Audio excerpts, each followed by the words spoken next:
Chaos Walking, I believe. Movies. Chaos Walking. I believe What that's is the one. this? I don't think I've heard of that. Exactly, nobody has heard of it. dystopian- Yeah, that's the one. I recognize the screenshots. It's apparently pretty bad, so even Tom Holland can do it was a bad. box office failure, grossing nearly $22 million worldwide against a $100 million budget, resulting in a write-down for Lionsgate. Oh, and it was officially 2021.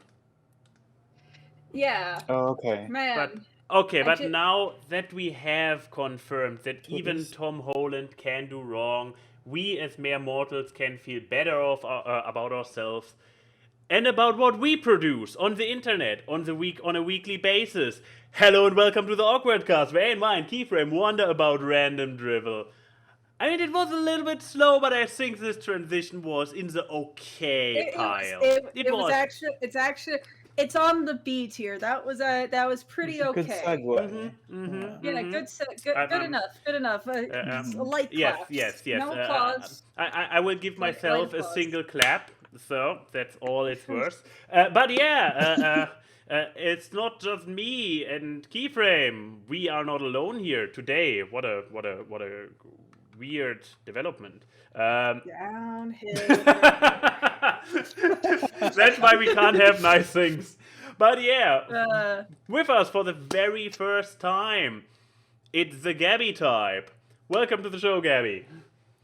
What's up? Thank you for having me. It's my friend. Yes, totally not because you are, totally only because you are here on the first time, and I wouldn't pester recurring guests with this over and over again. But please do tell us, who are you, what do you do, and why should people care? All right. Well, I'm Gabi. I guess I'm a storyboard artist. I do storyboards for Big City Greens on Disney Channel. I draw a lot of Pokemon stuff. Yeah. And that's what I see. You got my Twitter up. You'll see a lot of Pokemon crap. I'm sorry, but the first thing that I thought you were going to say instead of I'm Gabi in Why Should People Care is I'm gay. I am gay. Yeah. You are gay. We need to make that clear up front. I usually do lead with it. Yeah. Very important. Yeah. In case there was any doubt. Yeah. It's like gay. Okay, now we talked about. Yeah. I'm gay. I'm gay in real life. I'm gay in Salty's Friendlock. I love I'm gay in Leah. Your season 1 character literally had the progressive pride flag on its head. Yeah. It's like I'm gay in real life. I'm also gay virtually. I'm gay. It's true. you know it. You don't find that all the time anymore. Yeah. In contrast to those fake straights on the internet, left and right. Yeah, like Neil Patrick Harris. Shots been fired. Jesus. I mean, I don't know what he does anymore. He doesn't do enough. I don't know. Raises children. Gross. Be a good father. How dare. He watch the Tonys. I don't know. He needs to bring back the greatest time ever, best time ever. The best night ever. Best night ever. This was a phenomenal show, but I believe why he could only do it for one short season. Because, Jesus, this man is insane. Or he used to be. He grew more grounded. Apparently, he lives in Australia now or something, because he's the judge of Australia's Got Talent. Huh. Why? You're not Australian, Neil. Well, that was not on my radar. Do you want to just leave America that bad? I mean, can't blame him. Don't blame you. Yeah, maybe he's onto something. Maybe he moved in with Hugh Jackman. I mean, I would move in with Hugh Jackman. What was it? Tony openings or whatnot? Those two have quite the dynamic together. That would be a great sitcom. Neil and Hugh. Aw. I would watch it. On TBS. But it would be a reality show to see who can get more women. Yeah. Neil Patrick Harris pretending to be straight, or Hugh Jackman just be Hugh Jackman. Similar powers. Okay, but Gabi, what's been going on recently? Have you been slaying any dragons, rescuing any I've damsels? I mean, I guess yeah. That aside, yeah, I've been in old Indiana in the middle of Corntown, Ugh, and I've been, town. I've been drawing. I don't know. I don't know what else to say. Life I is look. recently, I that is a yeah. big mood. Yeah. That is just life. It's what are any of us doing? I mean, it's fair. It's fair. And It is completely fair. yeah, I but do yeah, nothing but yeah. I did. I got a job recently, so that's what I've been doing. Is Oh, for just been what? I don't know. yeah. What job have you gotten? Well, I had a friend who worked at Disney, and they were looking for new board artists, and it happened to be for one of my favorite shows. And so I got to do a test, and Damn. now I'm working on some fun secret stuff for Big City Greens. And having your Nice. friends Yeah. constantly ask you to draw us in the background. Yeah, yeah, exactly. Hasn't So worked yet, but Or who has knows? it? I mean, Who knows? it Don't hasn't come stop out yet. trying. It has. He wait cannot. for 2 years for the Yeah. episodes to be Yeah. produced. I mean, he obviously Yeah. Gabi cannot confirm it. But when the episodes come out, you better look very closely at all the background characters. Yes, I guess sure. yeah. And maybe actually- it's not intended. Maybe it's not even intended to be you. But if you identify with, I don't know, a squirrel on screen, then who am I to stop you from claiming that? There's a squirrel with Yeah. just this little puff of blue hair. It's just like, Gabi! Yeah. I actually know the friend that you have that works at Disney because she's now the director, right? Kiana. She just I took her place after she got promoted. Yeah, it's Kiana Consmith, who is Kiana My Art on Twitter. I Very remember talented. her because she used to be in the pony fandom. She used to make like the next gen of the different ponies, kids, and all that. Like I think Oh, she she had did, like yeah.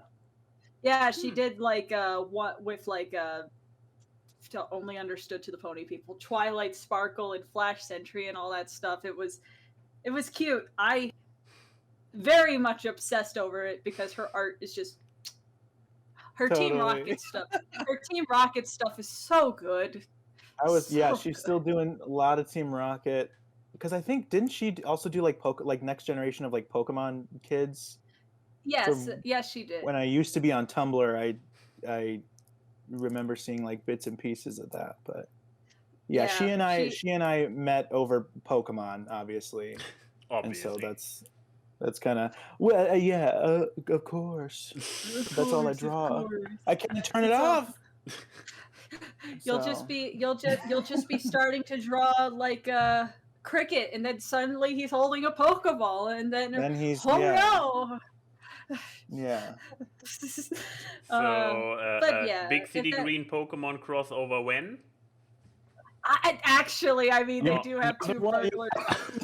They do have two burglars on the show that are borderline Jesse and James. Yeah, I think it was. Well, and it was Kiana's doing. Yeah. Do they have a pet There was cat? a season 2 episode where their names are Bash and Bella, but they're essentially just Jesse and James drawn in the Big City Green style, and they are recurring. Like that was not their only appearance. They show up every now and again. Okay. When you get to draw an episode, with them, and we get to see them in their headquarters or something, you need to include you need to include that they have a beige pet cat at home. Damn it! Give them a little cat. Yeah, look, that is Jesse and James. That is. It's not subtle. There's something about it, even though it's in the big city style, that I could just tell it was Kiana's doing. There's just something about this everything. For me, I think it's the little lower eyelashes. The bottom, the eyelashes on the bottom of the eye. That's here I am like analyzing her style, like I know, but the beauty mark I too. feel like that's totally I feel like that's totally her vibe. Yeah, that this is Kiana in spades. Mhm. Good. She's living the dream. She But- is merging all her fandoms together in an official series. Of course. That is Of like course. living the life, isn't it? Yeah. But yeah. If that's all you've been up to, I mean, I really haven't been doing anything. I've been living. Yeah. I've been vibing. I got back to streaming yesterday. It's true. Playing some Among Us with friends. Mhm. Our friend Jay, the Wiggly Tough, was on there, and we kept accusing him. Most of the You time, should. he And was airlock, innocent. sending him out the airlock. He's got a very sussy aura about him. Apparently, the poor guy. When his little profile pic moves, because he has like a little gif of a Wigglytuff, when it just starts shaking its stomach. Yeah, no, that's some sussy behavior right there, buddy. Yeah, come on already. The funniest thing is that I realized that I know him as Jay, but his name is Mista on Discord. So people were confused when I said Jay, and people were calling him Mista instead. But I mean, that doesn't I think it's mean on like much. most games he's Mista. Yeah, but it doesn't mean much because Max named himself Spare Me, and eventually it just. Well, of course it didn't work. But the funny thing is that eventually it became like the words merge into Spermy. What? Or Spare Me. Like, no, I listened back to the stream. People were saying it so fast that eventually the word became like one word. It's like, so Spare Me was over there in the bridge, and Spare Me, like, so people just stopped calling him Max. It was just Spare Me. I mean, the funny thing was, even Joey didn't realize who I was until the very end when he was like, wait, you were Spare Me the entire time, Max? And I'm like, yes, Joey! Gosh. Well, goddamn. But you were shouting Spare Me. Like, dense. But Among Us makes me realize that all my friends are dense. Yes, talking about, I discovered that Mr. name is Mr. Mm-hmm. But yeah, will the VOD stay on your channel? Available? Yeah, the VOD will stay on my channel. Then yes. Link on YouTube down below for anybody who has an hour to kill. It'll be unlisted, but the link's down there, and you can click anything that has a link. But yeah, that was all I really did. I've been kind of just killing existing. and getting killed with friends. Yeah. I mean, yeah, and then we started watching Central Park and stuff. So I'm so happy Central Park is back. I know that we'll be talking about Central Park later. But man, I don't realize that after a year of not watching Central Park, just how unique Central Park is, because it's such a different style of talking and humor to anything else I watch. Because we were watching it, and it's like, it's funny, it's good, it's just so different. Also, it's just it's also just the moments that I realize, wait, how little do these characters actually smile? Because they always have that kind of expression. Yeah, very neutral. Yeah, because like during the Mother's Day song that they have, they don't smile once. You hear them singing about like how much their mom does for them, how much they love them, and they're just kind of like that. She is, as a matter of fact, our mother. Yes, that's and like that's. I gotta that's know kind of if there was something from corporate that said like, look, you guys got to keep these guys as neutral expressions as much as possible. It's like, I mean, that'd be fucking funny. That's I mean that's pretty consistent too with like Bob's Burgers. Just kind of like the overall style of the characters in that universe. Yeah, I guess with Bob's Burgers though is that Linda smiles a lot, and so does like what's the son's name? Gene.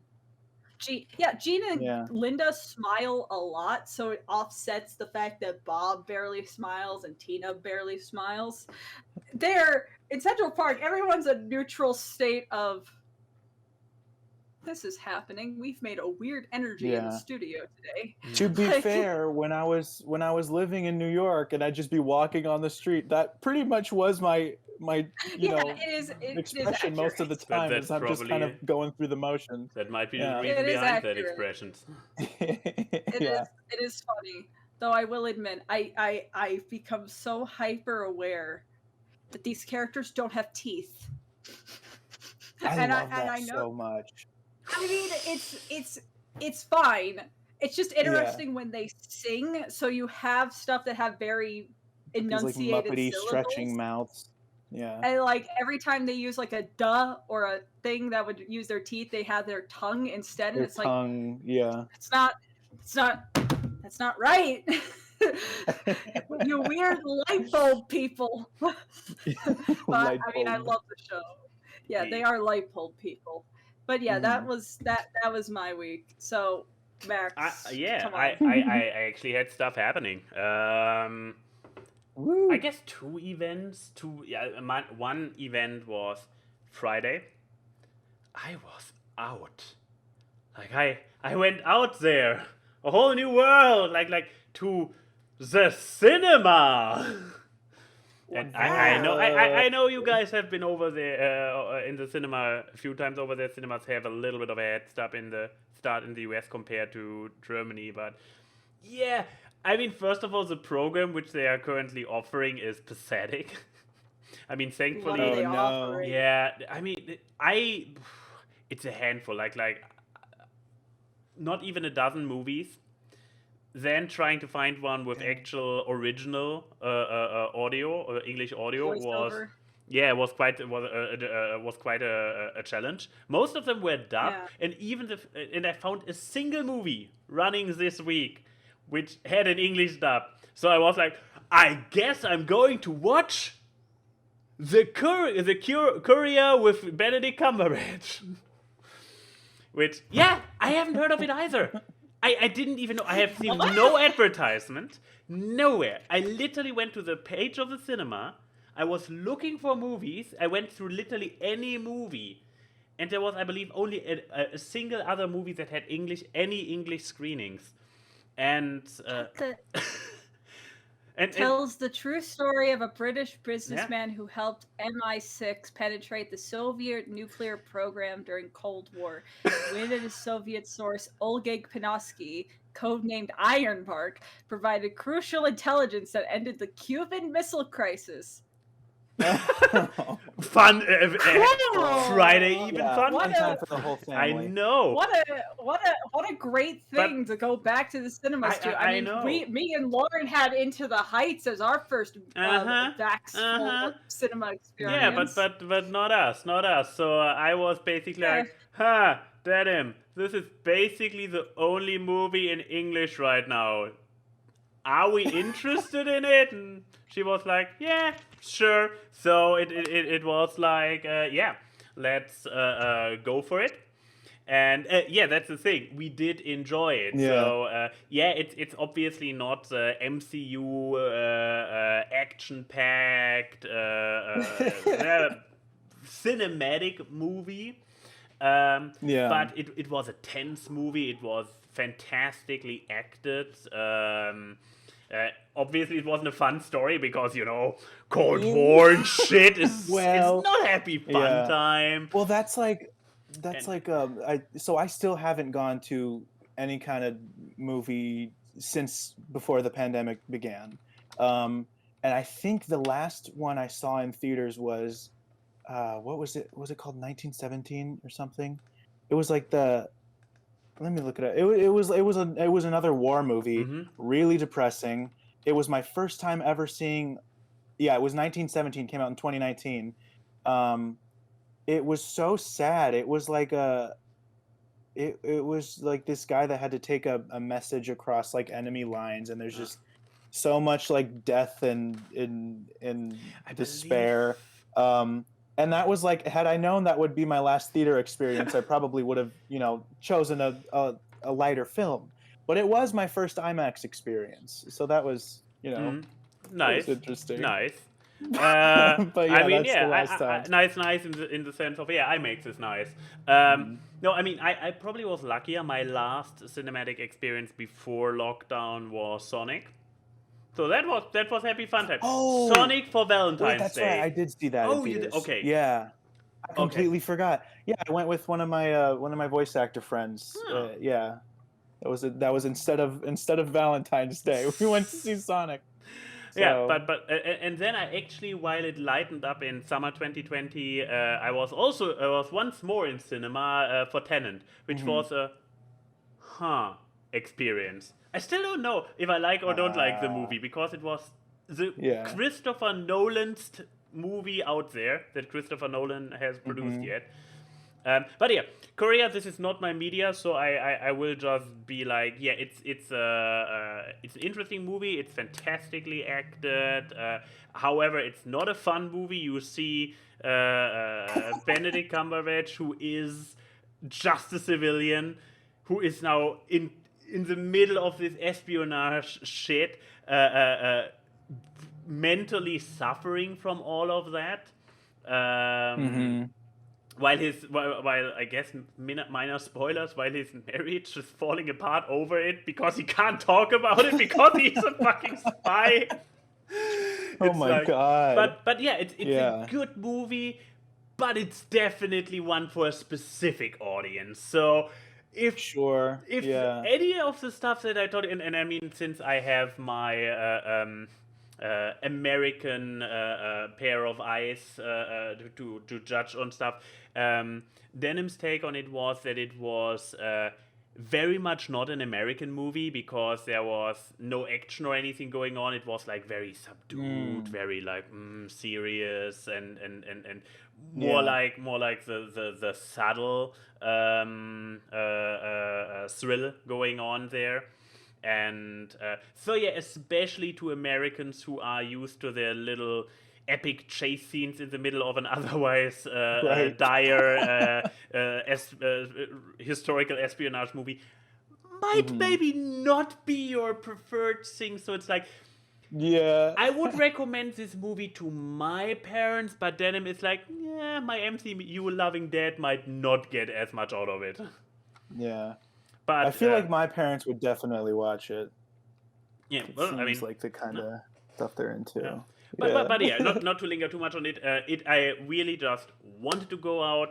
Cinemas are back opening, and I want to be like, okay, cinema, I'm here to support you. I'm even buying a small popcorn. Even so, I had. We also went out for food. I had food outside, not delivered. Oh my goodness! Yeah. Yeah, it was okay. Damn. It was some kind of independent Kentucky Fried Chicken wannabe, and was a little bit dry. But outside I ate. What an experience. Oh yeah, and then it was a late. I was gonna say this week I did go to a restaurant for the first time in over a year. And I wasn't like that. I was actually too afraid to even do it, but I had my cousin visiting from out of town, and my parents were going to go meet them. So I thought we were just meeting at the park, and then they had planned, let's just go get lunch. So I made sure that it was like at least a place where we could like sit outside. And yeah, so that like it started with me just being panicked because like again, like I'm trying to like play it safe and not take any risks, But that was my first. So I had some vegan pizza, and that was like my first restaurant experience since 2019. Nah. So crazy stuff. But hey, you made it. I know. Yes. Oh my gosh, I'm back in one piece. It's true. So. But yeah, then probably the bigger happening. I did something yesterday. Keyframe stream, obviously. But no, today I had another happening. So I might have for you it's actually news, Abby, but for more regular viewers, I might have mentioned at some point or another that I am looking into getting ferrets, pet ferrets. And Ooh. a while ago we got into contact with a local privately run ferret rescue and looking out for them club.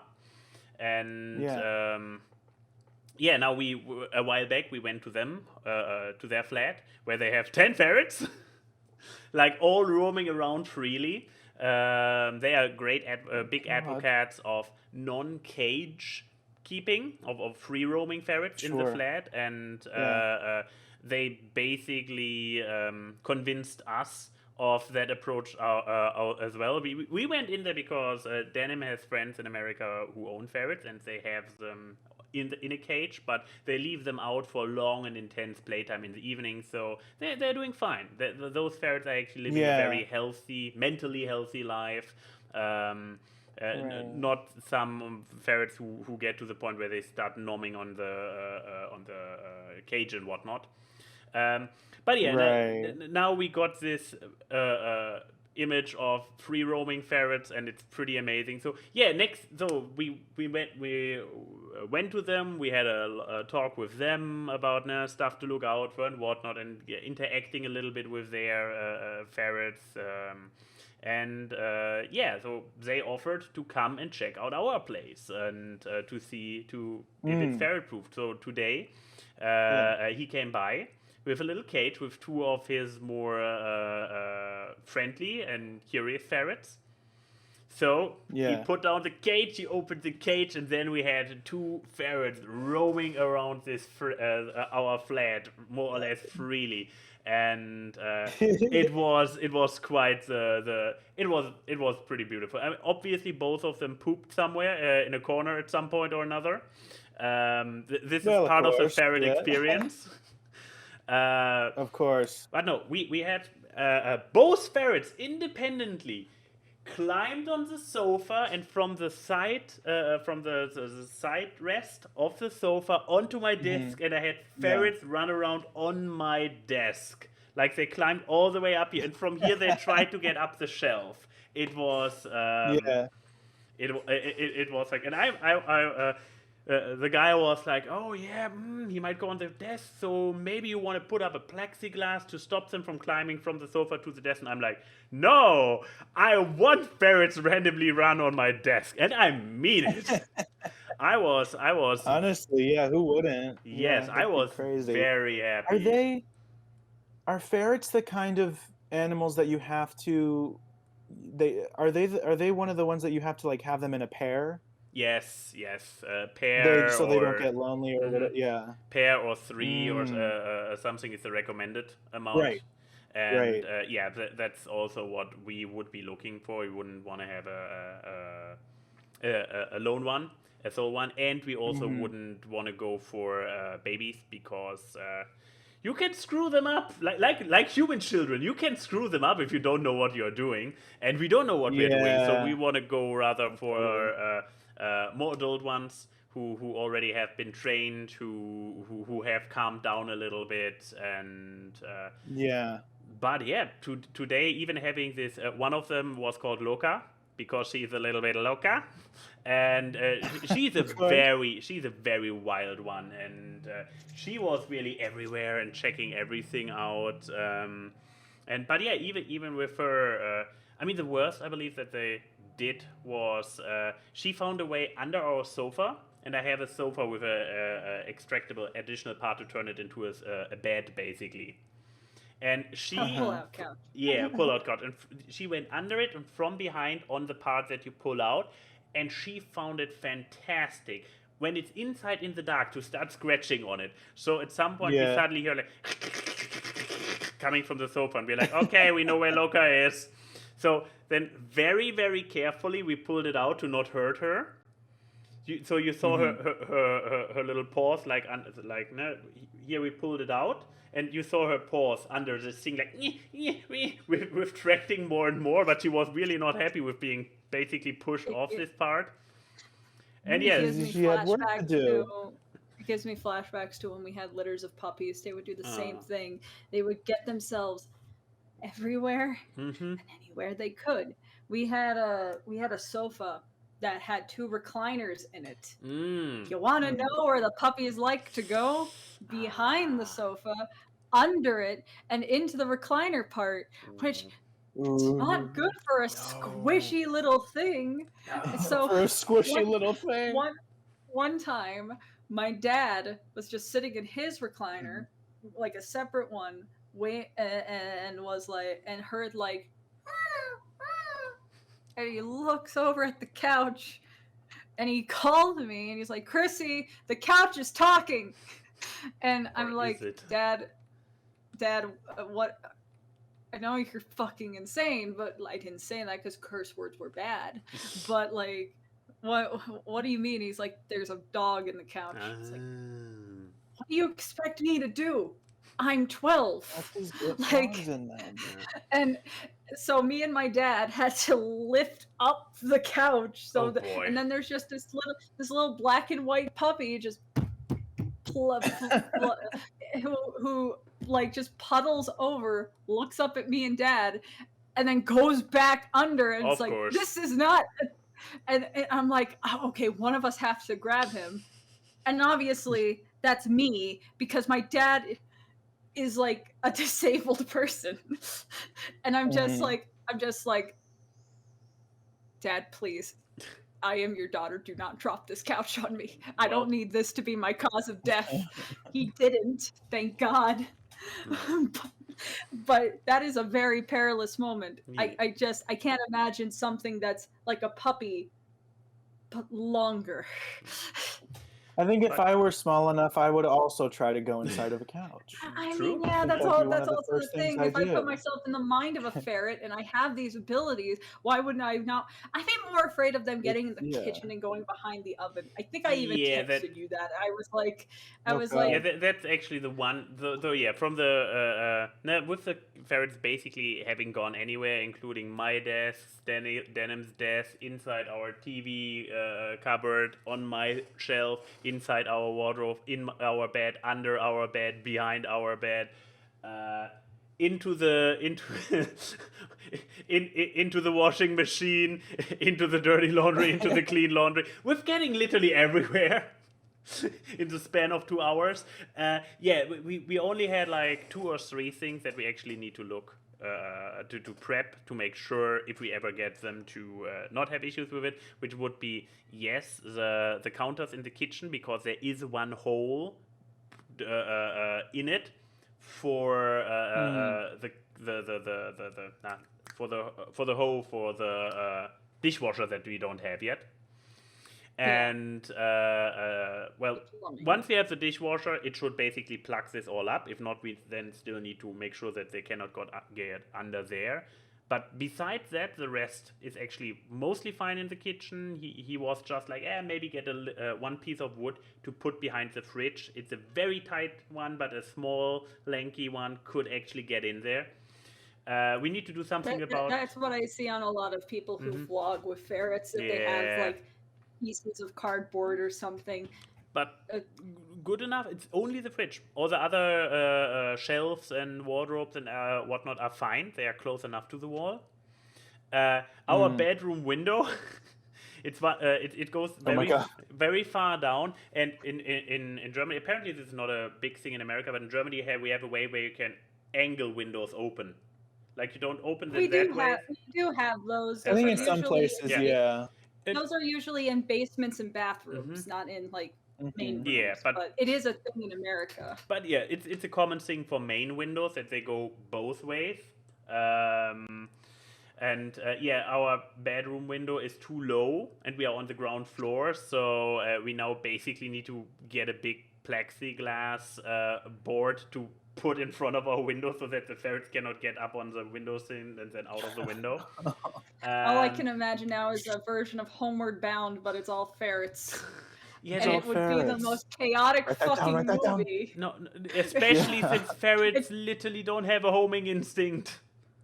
It would be a Nightcore version of Homeward Bound. They would just be like, "Let's go home, Chance," and they would just, and then you see an outside map where they are pointing like, here is the area where they, you know this moment when they're walking home, and then the family drives by in the car, and they're like, for some reason, I have the feeling we need to go the other way. The ferrets would be the same, but they would turn in yet another direction, which is false for anything.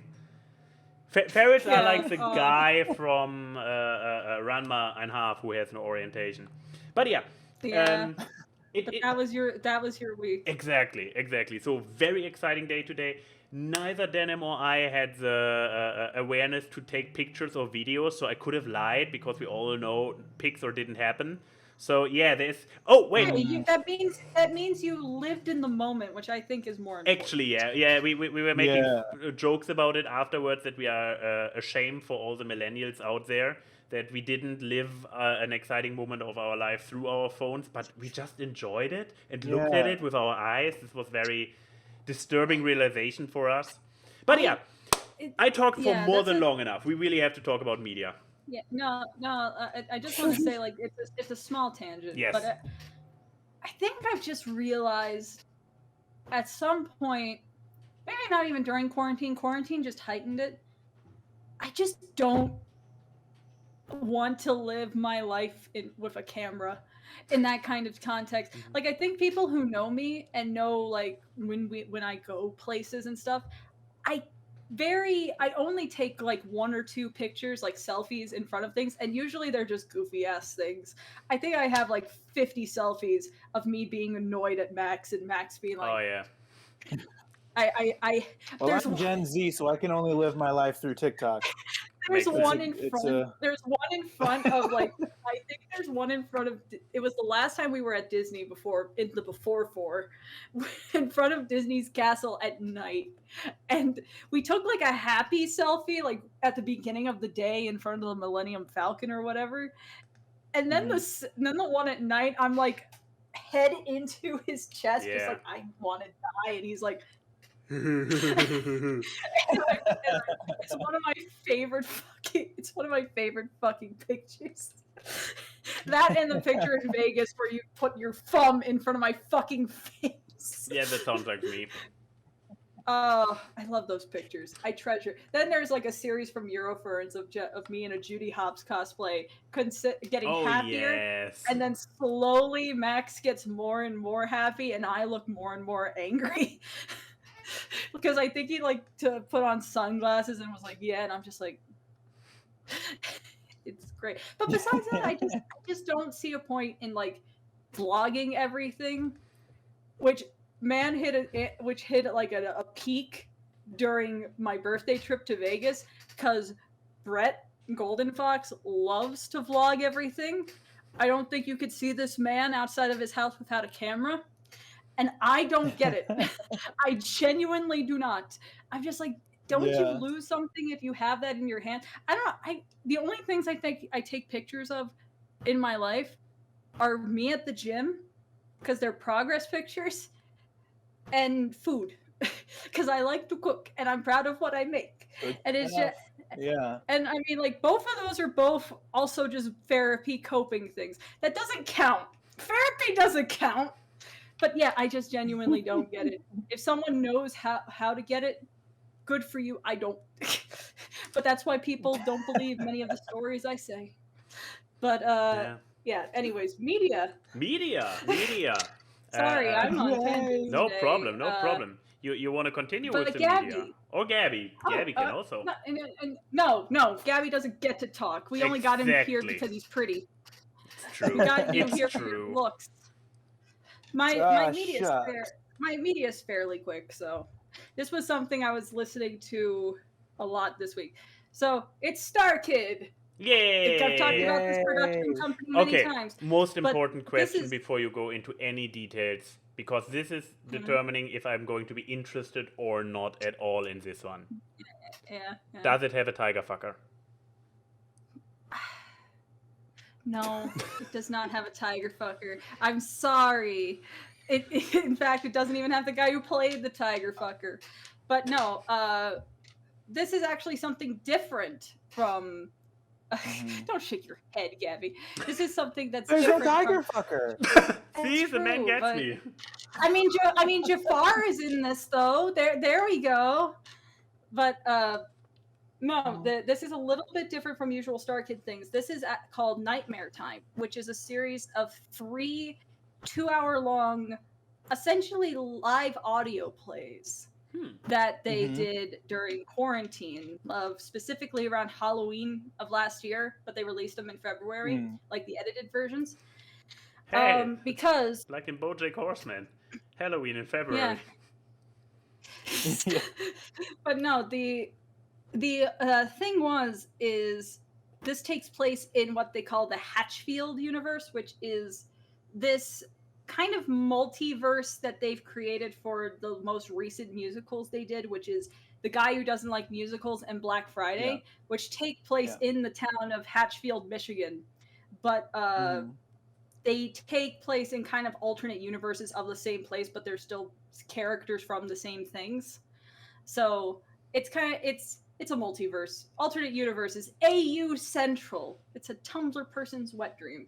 But like they had a third installment that they raised on Kickstarter that they were gonna workshop in 2020 called Nerdy Prudes Must Die. But the apocalypse happened, so they released these, which are live readings of these different little plays that take place in the universe with the characters that were introduced from The Guy Who Doesn't Like Musicals and Black Friday. And outside of these music videos that they do in the between to introduce each story, it's all just an audio play, like it's a play. And you have a guy who's narrating the stage things and people reading, and it's over a Zoom call. Like this was live streamed originally, like a live stream event, and these are the edited down versions. But yeah, it's very warts and all, and yeah, I love them. Like they are. Oh, hi Jeff. I love you, Jeff. You are a psychopath. It explains it all because he was Aladdin and Twisted, but like I love the Hatchfield universe. I love The Guy Who Doesn't Like Musicals. I love Black Friday. They're horror comedy musicals, which are just my cup of tea. And these are little horror stories, and I really like them because it feels I you know when I was in the pony fandom and stuff, I listened to a lot of audio plays of fan fiction readings, and it kind of feels like this because I listened to these. I didn't watch a lot of them except for the music video segments, so I had it on in the background listening to them, and I was so enraptured because these actors don't half-ass it with how they read their lines and everything, and given the fact that this is already a theater group, you already have the expectation in your mind for your imagination to fill in the gaps of things. So, like, I mean, the story that this music video is centered around is this guy's wife's ghost is in a car, and so yes, okay. Yeah. No, it's just I saw the thing you sent earlier. When... By the way, that's Jafar. That's Jafar from Twisted. You know, when he takes off the goatee and the burqa or whatever, he's not bad on the eyes. But like these are they're ridiculous, but also can be really terrifying. Like you know, as any horror story could be. I really recommend these to anyone who listens to audiobooks or Critical Role or any kind of thing where it's people talking and how they narrate things move the story along. Since the last time you talked about Team Starkid, it was specifically a musical. So those are really just, except for the music videos in between, those are actual readings. Since nobody hears the audio at the moment, this is really just like they're actual just plays. Yeah, for the people because whenever we bring up musicals, I recall that some people in the audience are like, yeah, musical not my cup of tea. This not a musical. The guy who doesn't like musicals. But yeah, if you don't like musicals, these are characters from their musicals, but they're not singing. So I think that will make it more palpable to people.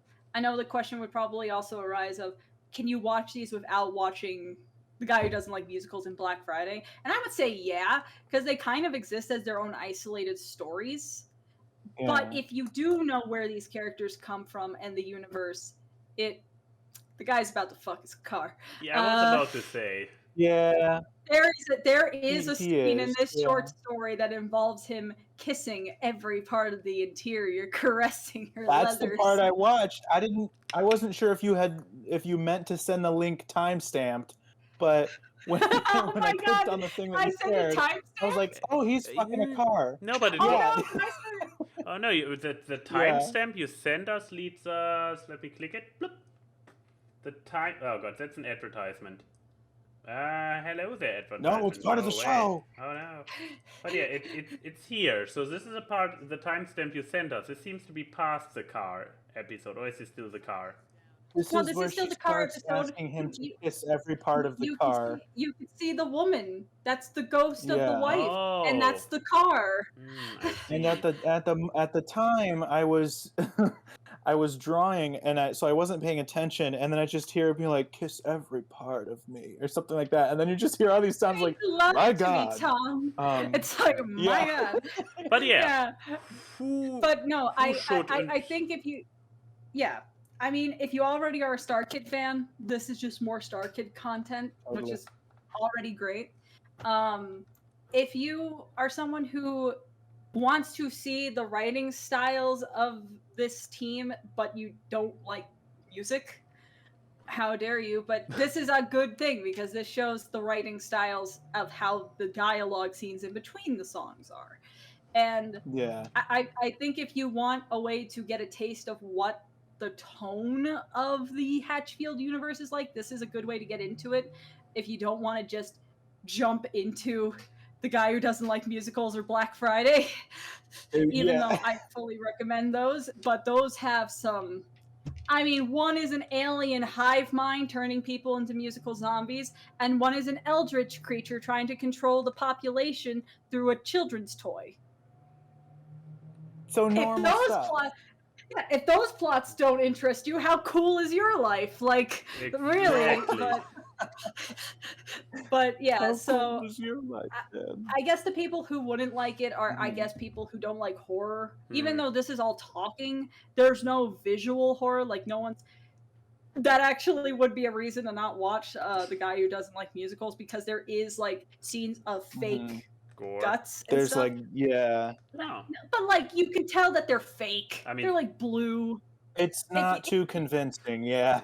Yeah, I mean, one of 'Cause them it's is like, like well, the it's a guy's stage body is a little. production, Yeah, it's a stage But- production. But if you are squeamish to even just the color red on a tube, But you Right. said You it's know, maybe- blue. but this is much.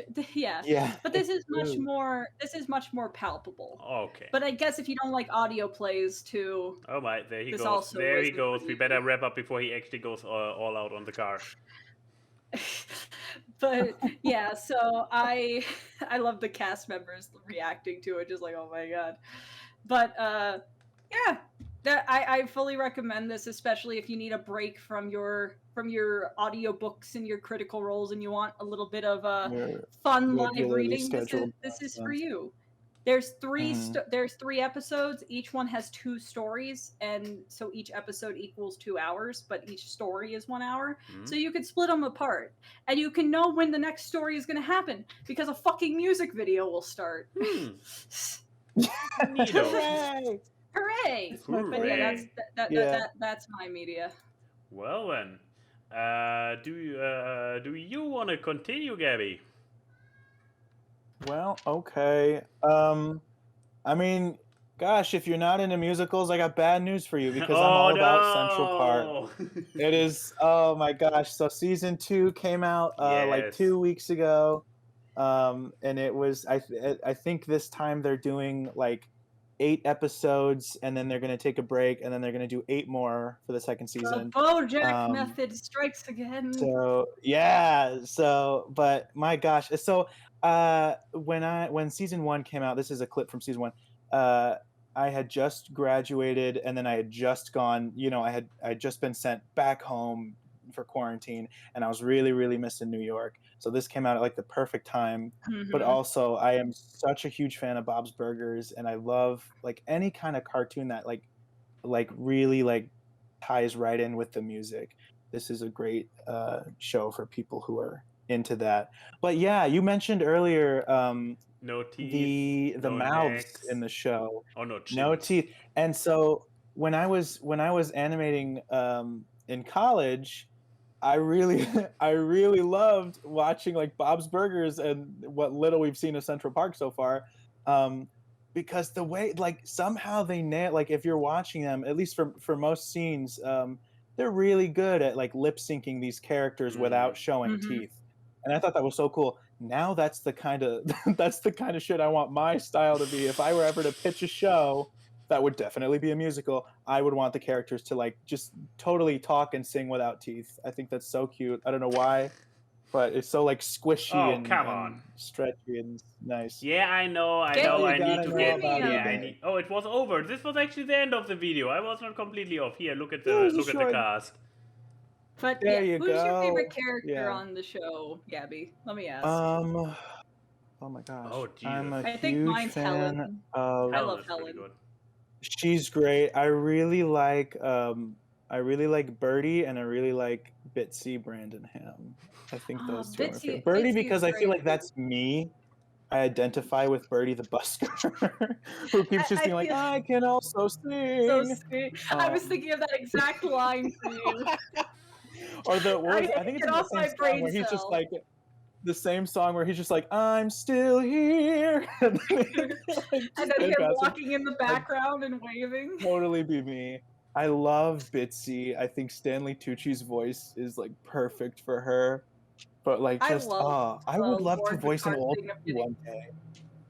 I love the Lauren Picard thing of just getting guys to voice women, because eventually it blends so well. Like I can't imagine Helen without Daveed Diggs' voice. Like it's like kind of just works. Like I don't know how to explain it, but I think it's like this my favorite old white woman, and all of her songs are raps.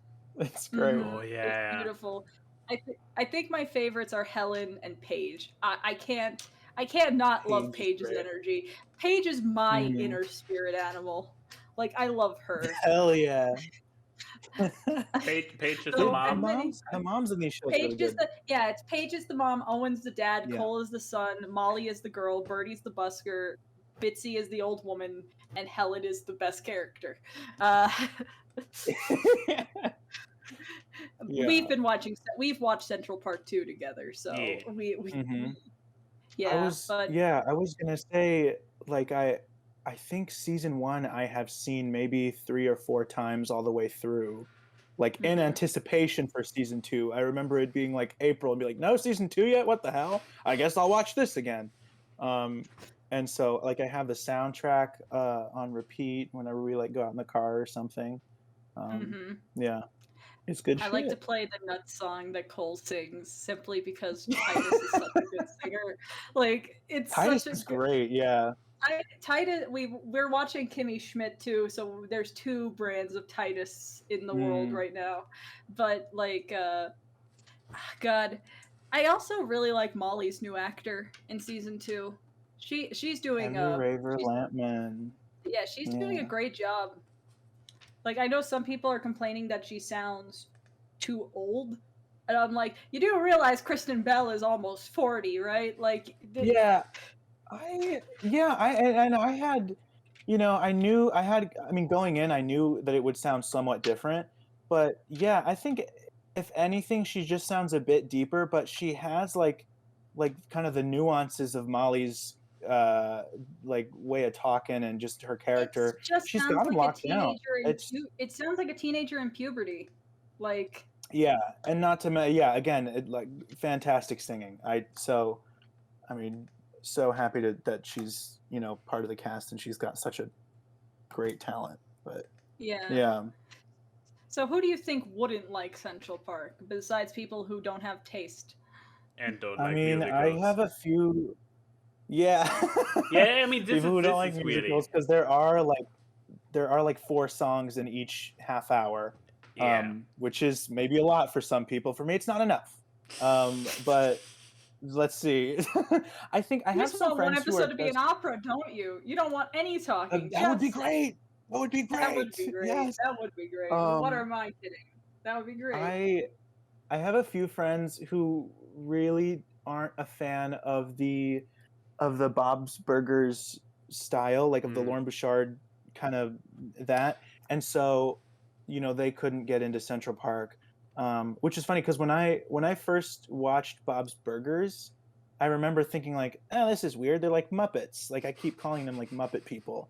But then like why. I think 3 seasons in, I was like, this is the cutest art style I've ever seen. And I don't know how I jumped to that conclusion. But so now when I see Central Park and their like mouths are stretching when they sing and their like tongues are they're using their tongues instead of their teeth to talk, I'm just like, this is adorable.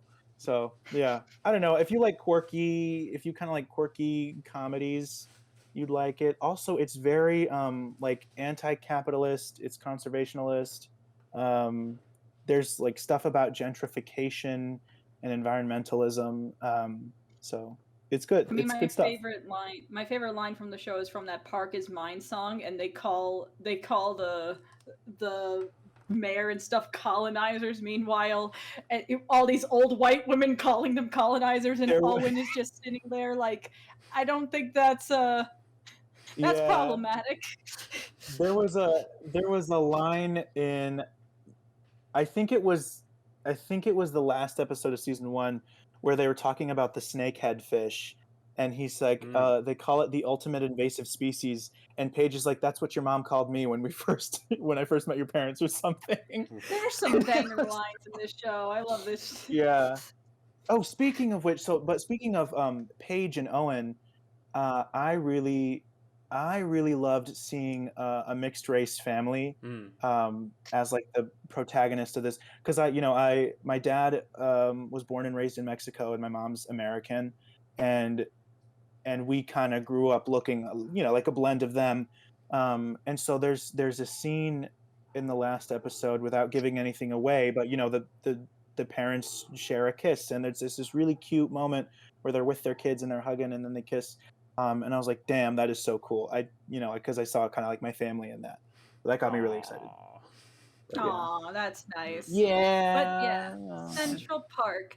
So I guess that leaves you, Max. You've found a new hyper-fixation. Yeah, with 1 minute to go. No, we don't have an actual timestamp on the media section, but yeah, I still try to wrap it up relatively fast. So yeah, I got a little bit, as Keyframe pointed out, I got into something. It's my brand of trash. If you are familiar with other stuff I got very hyped on.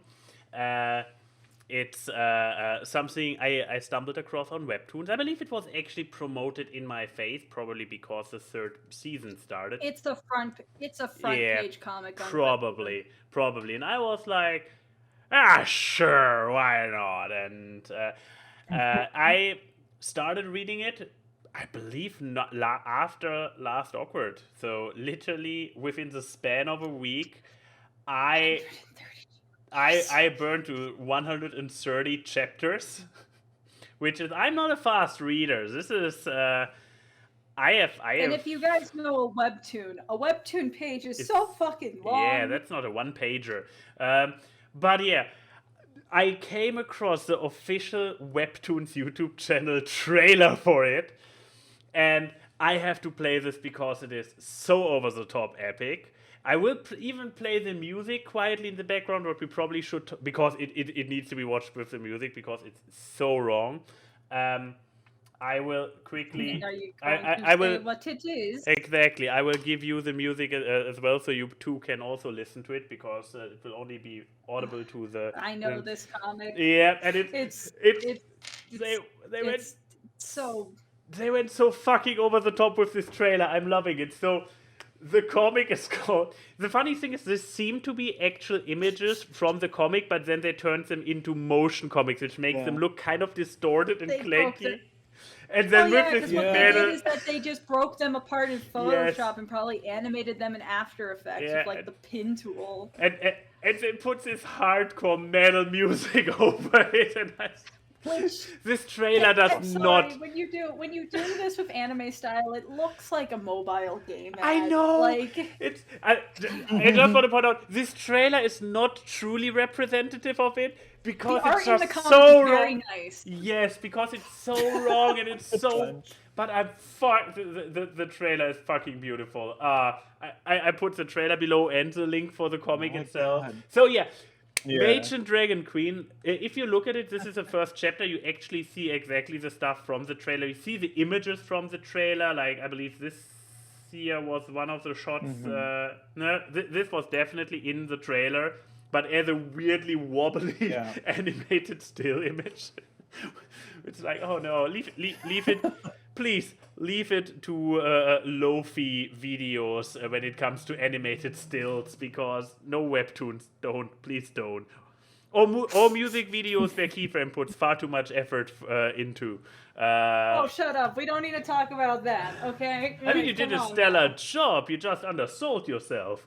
I know. But Like how people are saying, Max, no. But the thing is, it's a good comic. It's just it's Cabin in the Woods. You'll agree. Oh yes, so elaborate, but it's very Cabin in the Woods-esque of taking tropes, embracing, but also deconstructing. Exactly, and I mean, just for comparison, so those are the images you actually saw in the trailer, and it really happens just like that.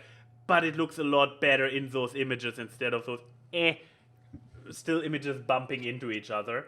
But yeah, what is the story here? The story is you have oh god, I already forgot her name. Whatever, the mage girl. You read 130 chapters. How did you forget a name? Simply because I'm just that bad with names. Wait, it probably says so somewhere on the Be thankful he remembers our names. Well, and Mallory. Mallory. So we have Mallory, this little mage girl, who has a crush on the Demon Queen, because sure, she has a crush on this hundreds of year old final boss, because this here comes the entire trope destruction aspect in that Key mentioned. So this world is basically a video game world, like an RPG world, but not but not in a Log Horizon sense or a Sword Art Online sense where they go into a video game. No, this world they are living in this world, they are real characters in it, but they still open up a giant venue, giant inventory screen that hovers next to them, and they pull items physically out of the inventory screen, because that's just how this world works. Which might be the first red flag if this kind of like oh boy, we have a world that operates on video game logic for reals. If this is not your cup of tea, if this kind of thing doesn't sit with you, leave. That might be the first red flag. It's super gay, so if this is a problem for you, not yours, but this brings us to the point of what kind of trash I'm into. Why are you watching this show? It's chaos. It's disaster lesbians. Give me more disaster. So you have this head over heels, barely of age mage girl who is also top of the class. Of terrible descriptor. She's 18. It's so true. That's why I hate it. But yeah, God. So she literally becomes the top of her class simply to be able to go up to the Demon Queen, who is literally the final boss of this entire world. She's even called the final boss within the comic. She literally becomes the top of the class in her academy just to be able to walk up to the final boss and be like, I love you, become my wife. And the Demon Queen is just like, piss off, and kills her over and over. And she gets respawned, because of course she gets respawned, because it's a video game world. And she just wakes up like, okay, tomorrow I try again. But this is, okay, this I probably should very quickly say, this is just the beginning of the story. So if you now think like, oh, I see how this is going, like, what I like to compare it to is like Ranma and Ranma 1/2, where you also have those OTP running around, and you have one of Yeah. them being a complete thunderer who is always like, oh no, I totally don't like it. I mean, it's not like Ranma actually ever confesses. He is just what is the male version of a thunderer who always is never honest about his feelings. Why do you think I would know about men? I don't know. Why do you think I would know about your weeb language? But yeah, anyway, so the point is the Demon Queen is completely sunder about it, but you saw her, she was blushing when she got the proposal. She was blushing in the first comic, so it's not really a spoiler when I point this out. Aranyan is apparently the term for a male tsundere. That does not roll off the tongue. Yeah, and it Japanese, fix your language. I've never heard that word in my life. Yeah. Exactly. But point being, it's quickly it has. This was the thing that really hooked me and kept me very invested in going. The story develops constantly. We don't have this story arc. They seem to get closer and then some baka at the end of the moment at the end of it, and they start at 0 at the next story arc, and one new character gets introduced or some other shenanigans. No, here it is one ongoing, continuing story. Like their relationship with each other keeps developing. Basically, the story starts where the kind of like pointless stepping on the spot and running in circles ends. Like what we see in the first chapter is basically the last run Mallory does, the last stubborn run, and walking up to her and being like, become my wife. She changes her tactic and stuff keeps evolving from there, and they both are horrible at it. Both are disaster lesbians in their own ways. It's but once again, it isn't will they, won't they forever, because stuff keeps moving. It keeps moving on, and you get there's actual development. Exactly. You learn more and more about the world, and once again, once you get over the fact that they take video game logic and play it straight, it actually within this world it's consistent, and they build with it, and they actually go forward with it, which is impressively enough. Which is either a plus or a minus. I mean, if you can't tell by this front couple, this story is very, very progressive. And those two are harmless compared to some other shit that's going on in there. I had another important thing that I wanted to say about it. Maybe not for the prudish of minds. Yeah, not for the prudish, definitely not. But besides that, it's memes. I should also either once again an endorsement or a warning. Yes, this is my last point. It's either an endorsement or a warning. Once again, answering the question of who should check it out, who should avoid it. They use memes in it. They integrate memes. Like, if you don't get it, you will probably just be like, oh, that was a weird looking frame, and move on. Do they dab? I can't recall if there was a dab in it, but I wouldn't put it beyond it. But you had very blatant JoJo references where suddenly the faces were JoJo faces just for one screen. That's the best kind of meme. What are you talking about? No, that is meme. Yeah, that is absolutely meme. As I said, or the meme like, roll over, try not to cry a lot. They literally have this. They literally have it in the story. A character rolls over and there's a caption on this: roll over, try not to cry a lot, and then the character just cries. It's. So if you want big-titted demon women doing memes, this is the perfect comic. Yeah, but once again, if it's not a complete turnoff, I mean, some of the memes I was like, hey. Other memes I was like, But it's also far enough in between that if that would be a red flag for you, I guess you can still handle. It, as so often with my media, it has a benefit of being free, So just go to Webtoons and check it out. That's just basically my thing. If You have 3 years worth of material to go through. Yes. This comic started in 2018. Yes, and they just started the 3rd season. I would really, I would say read the first 5 pages. If by then you are not in, and by pages I mean like chapters or whatever, scrolling, and then to the next one. And you have not, and you are like, this doesn't get the chuckle out of me. I don't get into the characters. Move on. It's free. Yeah. It's like, depending on how fast you leave, this is like 10-20 minutes of your life. And while I'm looking at how could anyone resist big tit meme lords? Exactly. I mean, look at Gabi. But but my tits are huge. Exactly. I mean, they're just filling up the screen. Gabi, we're gonna get banned off Twitch. Oh, no. Sorry. God, we wanted to objectify you, but only for your talents, not for your tits. God. What can I say? But yeah, talking about talents, that way, I have the feeling you should talk about the art of the week for a second, Keyframe, since it's all about you, and by many, many different people.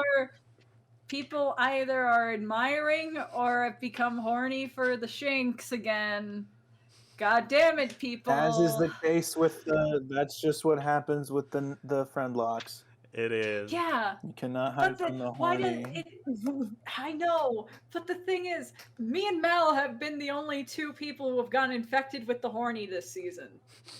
Mal was obvious because Mal played the low punny. I love that art. I love the. Yeah, why not Joe? Yeah. I mean, look at that lamp. Yeah, look at that lamp. He kept talking about his lamp hole. Like, why didn't people horny that up? But yeah, so these are just some fan arts of.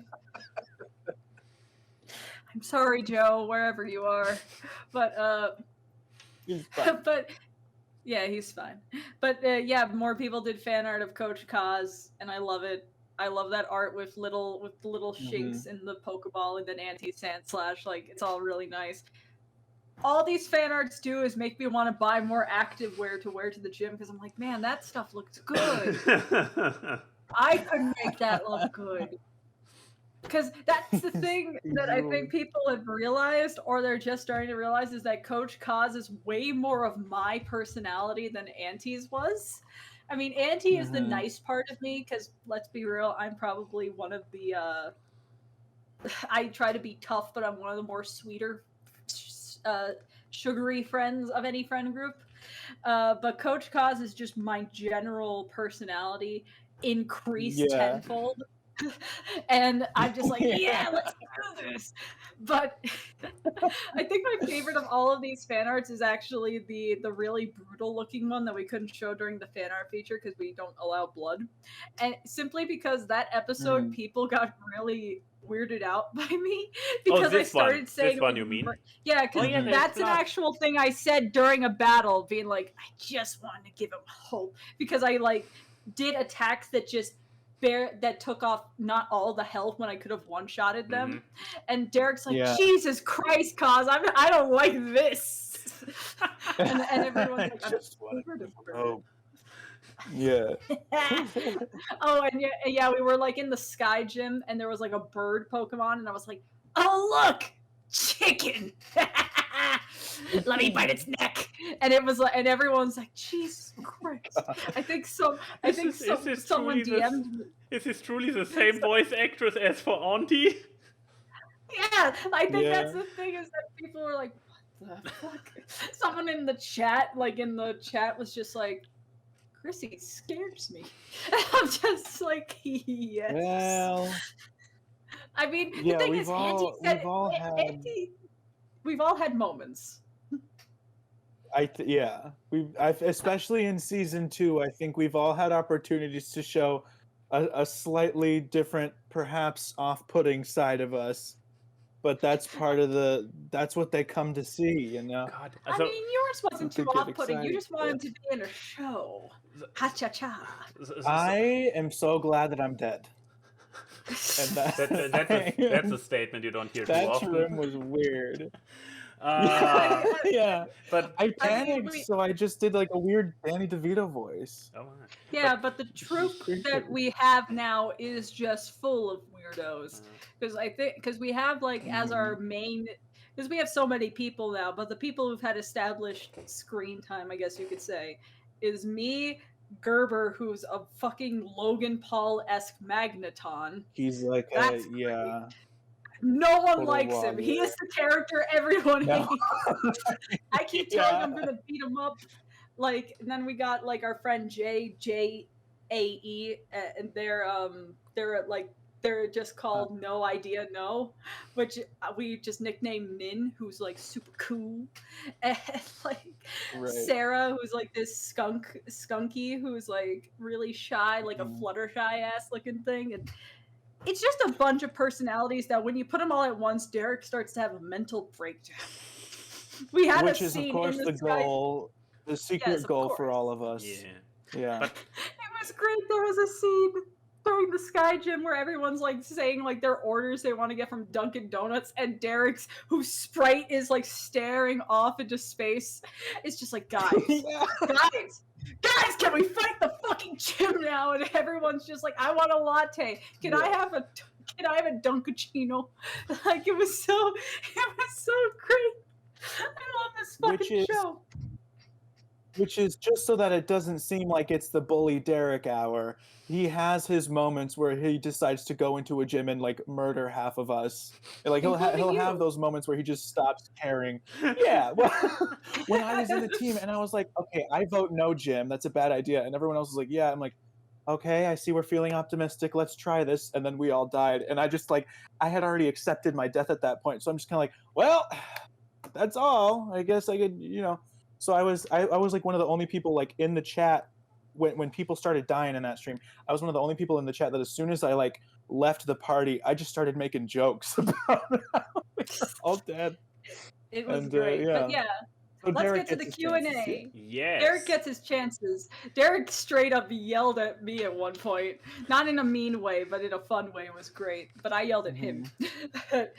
Yeah, so let's do lightning round. Should we start with Twitter? Yes, I only have 2 on Twitter, so this plays well with the fact that Except for the one person who's like from the real life New York City. Thank you, Star Spangled Mater's Tall Tales Facts. What a good question. Yeah. I mean, that is a great question. Great. But yeah, what if AWKWARDCast was in real life New York City? But yeah, we have one question from good old Enigma. Yes. For Key and Gabi Type only. Ha! You wish I will answer it anyways.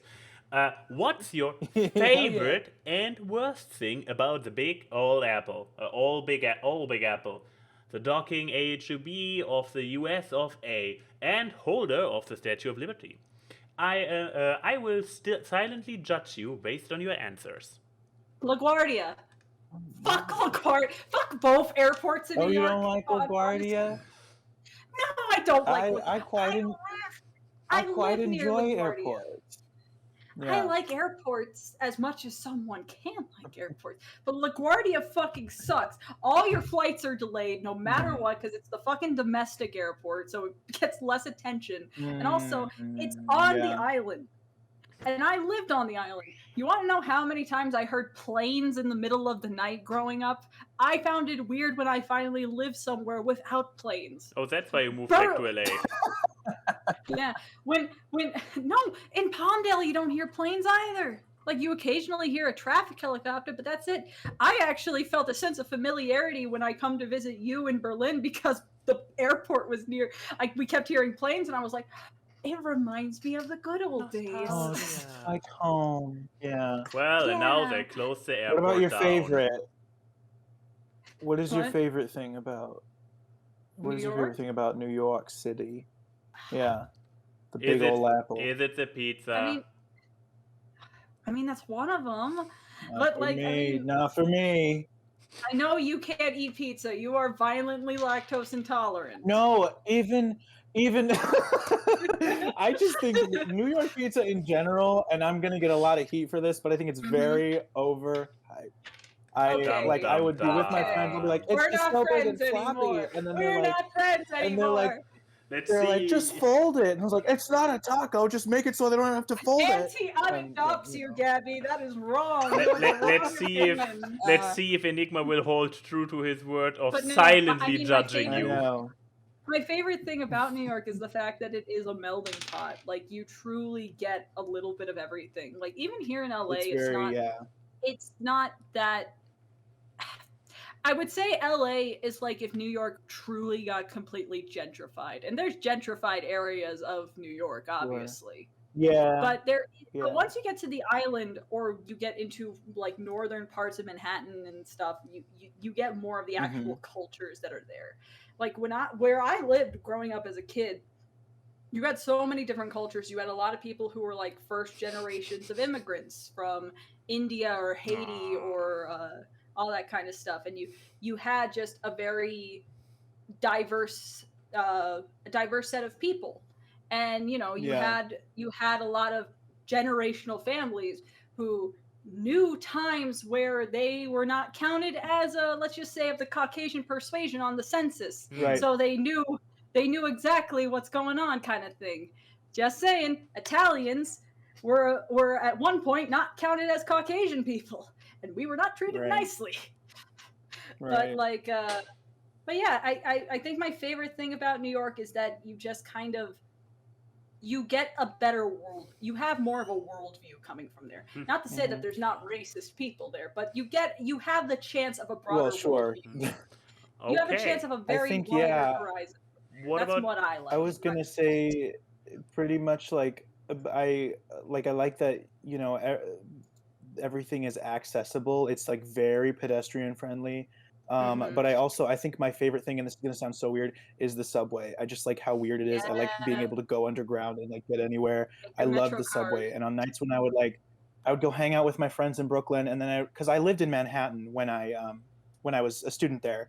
So I would like go hang out with friends in Brooklyn, and then I would get on the late train back to Manhattan, and I would just sit there and watch these little rats play in the water. And for me, that was very comforting. I would film them, and I'd be like, "Look at these little friends." I'm excited to. Hopefully, I'll be moving back. You're the guy who recorded Pizza Rat. I was about to say, are you the producer behind Pizza Rat? I wish. I want to meet Pizza Rat. Man, I miss going to Subways and seeing like all the different little street performers, because that's a very big thing in New York subways, is like the Union Station, and you have like those saxophone players and stuff. I love those. Oh, yeah. And every other city I go to that have street performers, it seems like everyone hates them. And I'm just like, but it's free music. I want to listen to the free music. Don't walk away. But yeah, so the subway is it your hate? Is it your least favorite? It's his favorite. It's your favorite. The subway. I love the subway. That's my favorite. Yeah. So what's your least? Central Park, I think, are my favorite things. What's your least favorite? I don't know. I'm not a huge fan of like Times Square. I don't like that super like bright. Damn it! This was supposed to be my answer. Place. Oh no! I don't know anything about New York. You were going to say your least favorite thing is Times Square? Yes, but first let's Gabi finish answering. Or are you? That was pretty much it. It's too bright. Explain, Max, as someone who's never been to New York, why Times Square is your least favorite. It's just so cliche. It's like, we have a shot in New York. Where do we place Captain America? Central Square. Where is the phone booth from? Times Square, whatever. Where is the phone booth from the Don't Hang Up guy? Times Square. Where does the guy from Hero teleports into New York? Times Square. It's just like the... Is it really that great? It's the main metropolitan area. Yes. Where are they supposed to be if you're going to the main metropolitan area? It's just like as somebody who has never been to New York and basically only knows Central Square, the Times Square, as the shorthand for New York. It's like Take your Times Square out of here. I mean, if you go back a few years, the big thing that people always had in their skyline and stuff was the Twin Towers. Yeah, but that's a skyline. So there you go. But that's a skyline. No, there were a lot of stuff shot at the Twin Towers. I mean, there's a whole Simpsons thing about it. The Wiz had it. That's where the Emerald City was, and the Wiz and all that. Beautiful Spider-Man trailer. Right before the movie coming out, and the tower's going down. But okay, favorite What's your thing. favorite thing about New York? Yeah, favorite thing. Obviously, no. Actually, I actually thought about this question. So my answer would be Broadway, because coming full circle, I like musicals, and good shit usually goes through Broadway. And not that I have seen it in Broadway, but it's like, okay, it's a musical that came through Broadway, so there's a certain seal of quality there. I mean, I know that a lot of shit made it through Broadway as well, and I know that there's good shit off Broadway, but still, it's mecca for musicals. Well, there you go. There I go. Me would have been also an appropriate answer. Which one? But no, I said that me being the best thing to come from New York that would also have been appropriate. What? Of course. Well, obvious answers aside, I guess. Yeah, exactly. Obvious answers aside. Okay. We know what he's really thinking. Okay, let's see. Let's see. Okay, Fanta for Fuckboys asks, why? I hate the fact Discord lets you change your username sometimes. I love it. What do they have to say? Let's start an argument for Pokemon nerds. In your own individual opinions, which Pokemon is the best and which one is the worst? Lightning round. Let's do this. Oh. Okay, Gabi, what's your best and what's your worst? Yeah, real fast. My best one or favorite one, Chespin, obviously, best pin. Worst Pokemon, Eevee. Sorry. Oh, fuck you. Eevee's the best. Shots been fired. Sorry. No. Shots been fired. You're wrong. Wow. Your opinion You is wanted wrong. a lightning round? I gave you, That's a good one. Okay. Best Pokemon, Espeon or Sobble. I love them. Worst Pokemon, the one that looks like a little cum splooge that's flying through the air. No, that's an actual one. That is an actual Pokemon. And it's an actual... it's called Milcery. Yeah, it's called Milcery. It's supposed to be like this little doll of a cream that floats around, and it looks like splooge. It has like 20 different evolved forms, or it's like 20 different like colors it can evolve into, and it all depends on like different locations and different times of day that you spin in circles and whip it up.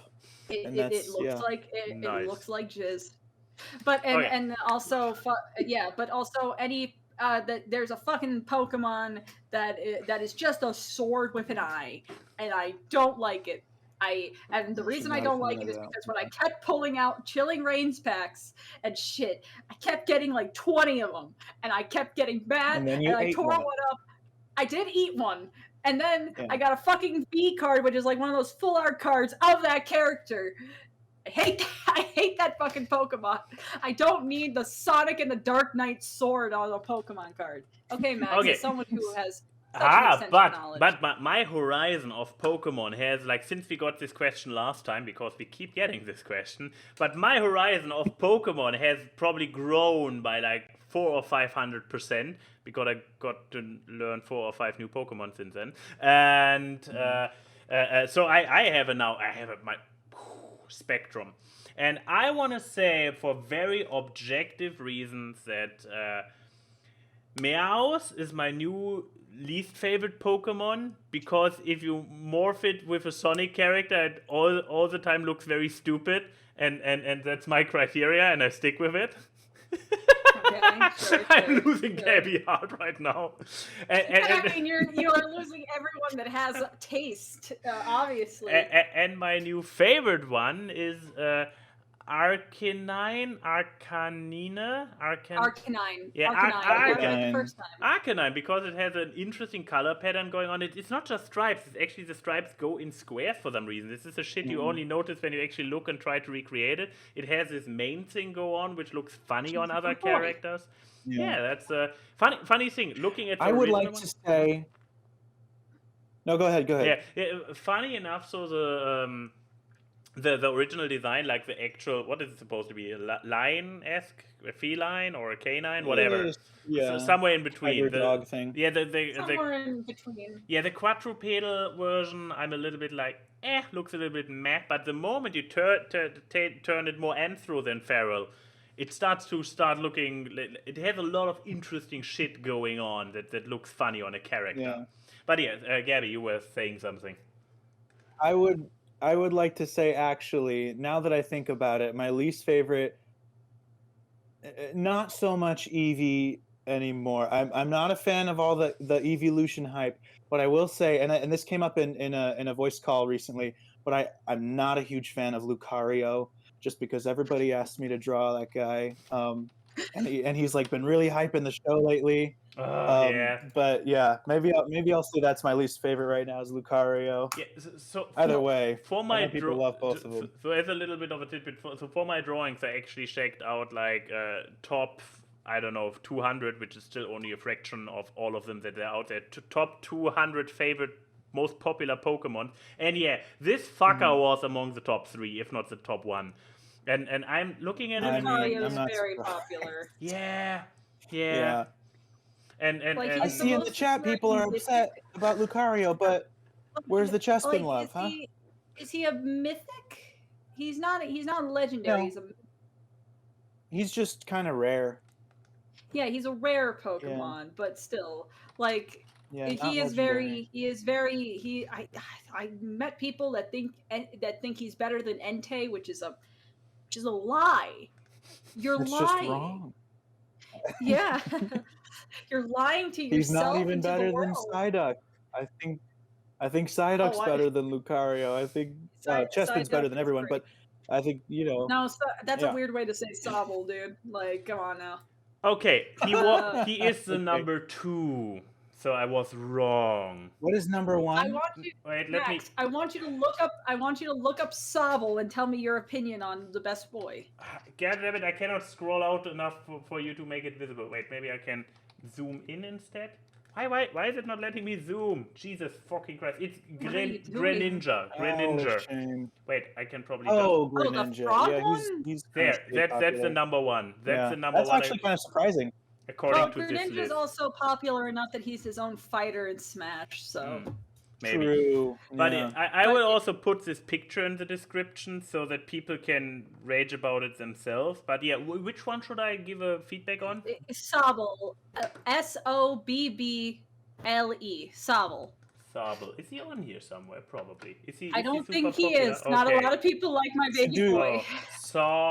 You should do Chespin too. Sorry? Yeah, and do Chespin. After you look up Sobble, look up Chespin. We need the non-Pokemon person to see who you think is better. So Sobble. So there's Sobble. Okay. He's my crying baby boy. Yeah, he has poison He's tears. a little chameleon. He reminds me of. And he turns invisible when he gets wet. Yeah, he reminds me of monsters from Secret of Mana.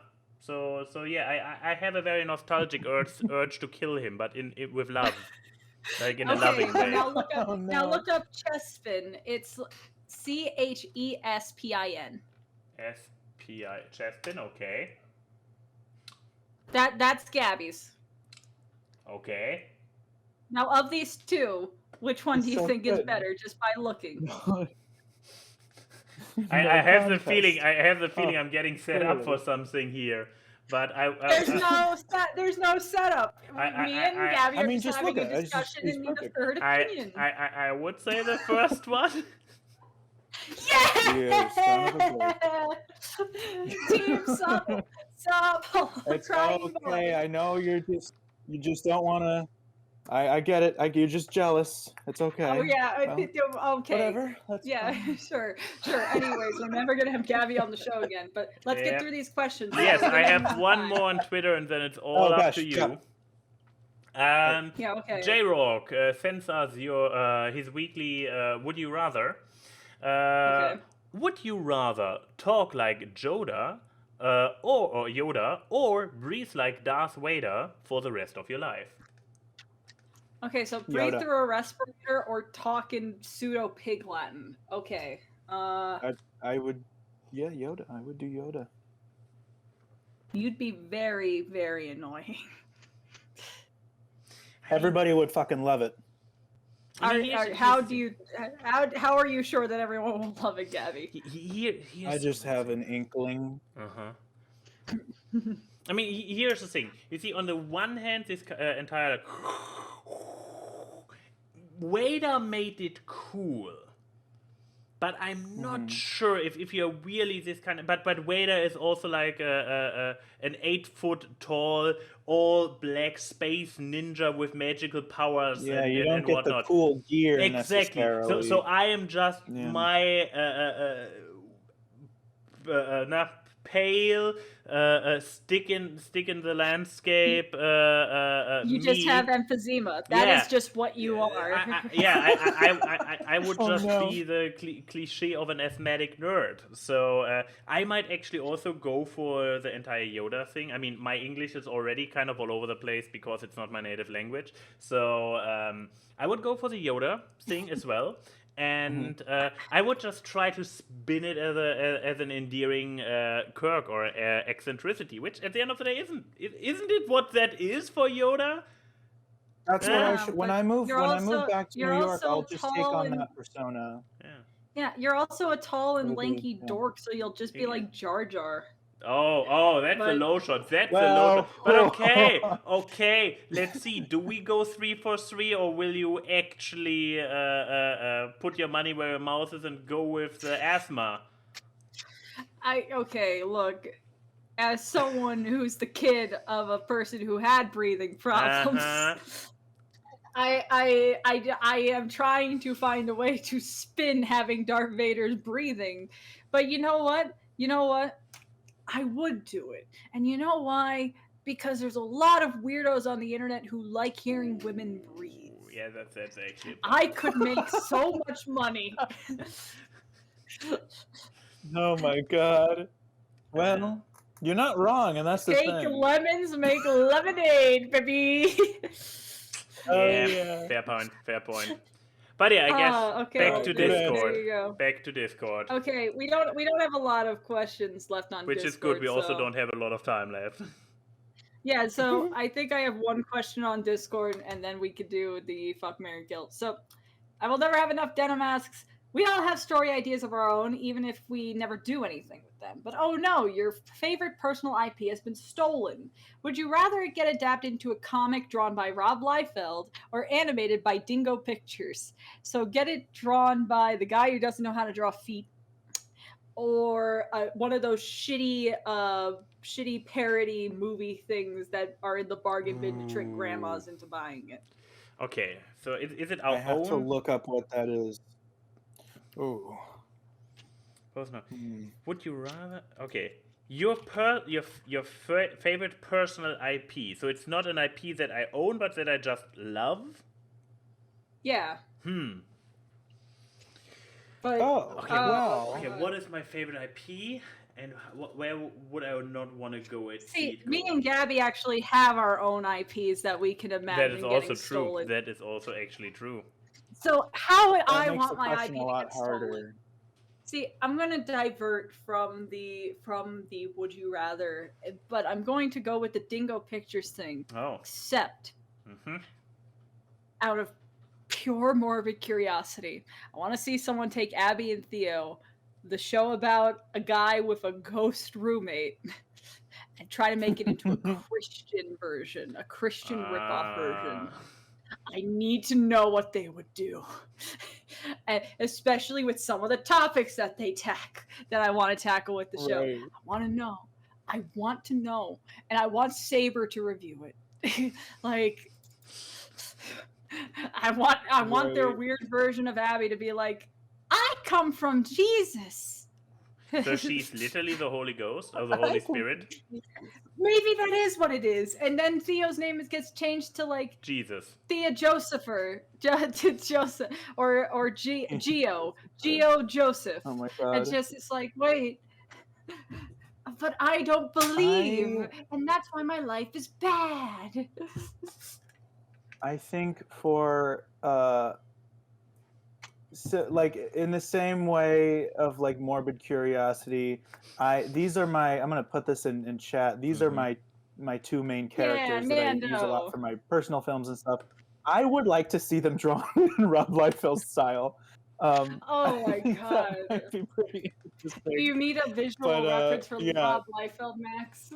To have them, if you take them and put them in just that weird anatomy sort of thing, super like gritty, I think that'd be fun for a bit, but not forever. God. I would cry. God, imagine a comic with Nando with this level. Remember us talking about Lord Kitties? God damn it, I screwed it up again. Yeah. Just that with Nando's face on it, like. That would be beautiful. I think that'd be very cute. But okay, Max. Oh, well. You are the beacon of creativity. Okay, yeah. So that's the tricky thing. I mean, I actually, back in my days, I actually came up with some IPs. One, I actually in high school wrote an entire novel back beginning to end. I mean, it's absolutely horrible, and it's in German, so I'm pretty safe that nobody I know and. Oh no, there's some person who's learning German. Oh no, but yeah, it's mostly hidden away and people don't know how horrible it is. I had one in my pony days that I started writing, but no, there is also one. But this is already a different an IP that I'm hijacking myself. No, but I had a different one which. Sadly I abandoned. This was in college. I was doing like a lot of constructing stuff and oh my god, this is horrific. This is absolutely horrific. Why does it keep doing this? Oh my god. I just love Max's scream halfway through. Oh my god. Trying to give like this detailed explanation and she's like, oh my god. But I'm sorry. But yeah, anyways, as I was saying. Apologize. Oh no. And yet you don't stop. And yet you do not stop. Okay, I'll stop now. Are you now? I'm not sure you actually are. I'm not sure. I swear, it's a Chrissy promise. I'm pretty sure you're still looking something up while we are talking. I am not. I'm looking at the Wikipedia for Space Jam, I swear. Okay. Anyways, what was I even answering? Oh yeah, my other IP. You had a thing in university. Yes. So, and this IP, high fantasy, yada yada, and you have a protagonist. I probably watched too much anime back then, but a young girl who gets sent out on a quest to save the world. No, but the thing is that at some point I had the epiphany, like, oh shit, you have this small underdog character who gets sent out with a MacGuffin to keep it away from the bad guys, and it's like, oh shit. It's Lord of the Rings. I was like, oh no, it's Lord of the Rings. And I dropped the story over this realization. While now, looking back, I'm like, every fucking story is another already existing story. The fact that it's Lord of the Rings, the story that it was Lord of the Rings didn't mean that it couldn't have been the next Lord of the Rings. I mean, except that I'm not that great of a writer. But in general... But yes, this IP. So exactly this IP. So what do I not want to see happening with it? Do you not want it to get a beautiful visual adaptation by the Rob Liefeld? I believe I might actually go for the Rob Liefeld answer, not at least because Studio Dino already, or Dino Production, whatever the name is, already has to produce Dingo Productions already has to produce U2 movies. But yeah, it's too much of a big high fantasy. I'm not even sure it would just be like a very like thing, like what's even going on, and people would just be confused and like, okay, I don't get it. Rob Liefeld could actually do damage to it. Like, having this... It may improve it, honestly. All publicity is good. Yeah, I don't know, because here's the thing that if imagine you have this high fantasy, like from this point of view, like the young rogue street urchin protagonist, and then getting it Rob Liefeld, like turning her into a buff 6-foot woman in an Amazon, but not in a DC Amazon, but like in a Futurama Amazon. And like, no, you just ruined it. She is not a superhero. She is supposed to be an underdog. So yeah, I could see this go horribly wrong. So no, please. Okay. Good thing my IP But never went anywhere. We are at the final question. So Liefeld can't touch anyone now. Can't touch this. But from Berserkin Gherkin asks, today is the day of all days, where a country in and of itself fought for its freedom and civil individuality and independence, and that country has its ups and downs, and that's good enough theme to roll with for this patriotic edition of Fuck, Marry, Kill USA branded heroes. So we have Major Glory from Dexter's Lab, Captain America, so Marvel, yeah, and Homelander from The Boys. Oof. Oof. From what? I don't even know what that is. Hold on. The Boys is an Amazon show. Yeah. And Homelander is like this Captain America XB who's a fucking psychopath. Yeah, and here's the thing: if you check out Homelander from the comic, it probably might look a little bit Liefeld again because he was a buff boy. But let's see if I can find a nice psychotic image from him from the show. It can't be too hard. I mean. Oh wait, I found it. I found a nice image. Or why not have both in the same?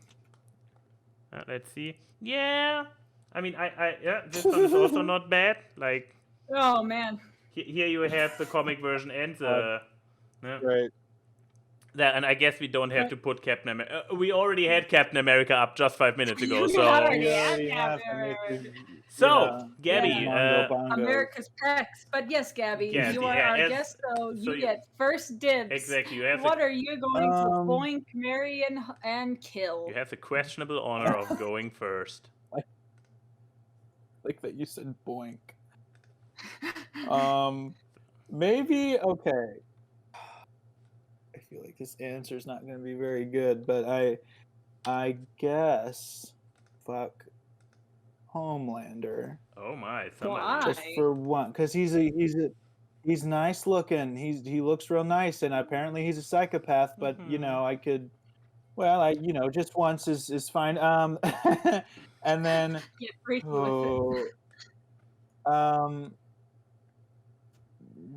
Mary. I mean, that should hopefully not be. I guess Mary Cap, and I'm so sorry again, but it's basically because he's stupid, but I could put up with him, and he's also very handsome.